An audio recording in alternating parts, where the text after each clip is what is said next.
आज मी तुम्हाला एक नाश्त्याची मस्त रेसिपी बनवून दाखवणार आहे। त्यासाठी एक मिक्सरचं भांडं घेतलेलं आहे आणि ह्याच्यामध्ये हे चणे घेतलेले आहेत बघा। हे रात्रभर भिजत घातले होते। हे काबुली चणे आहेत आणि हे लालवाले साधे चणे आहेत। हिरवे पण बघा हे चणे असतात। हे तिन्ही टाईपचे चणे मी वाटीच्या मापाने 1 वाटी भिजल्यानंतर घेतलेले आहेत बघा।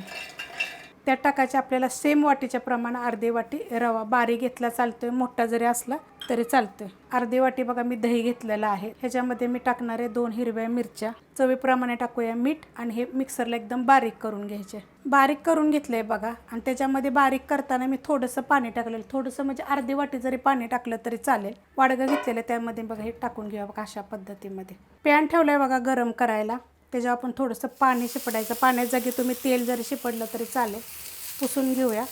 त्याच्यावर आपण टाकून घेऊया आणि आवडीप्रमाणे लहान मोठे जसे आपल्याला पातळ पाहिजे तर पातळ म्हणा, जसे पाहिजे त्याप्रमाणे करून घ्यायचे। बाजू चांगली सुकून द्यायची आणि मग आपण ह्याला पलटी करायची। वरनं बघा मी थोडंसं तेल लावून घेते। मस्त बघा सुकलं गेलेलं आहे आणि आता बघा काही सुटलं आहे बघा, सुटायला लागलं हे अशा पद्धतीने सुटलं की नाही की मग पलटी करायचं।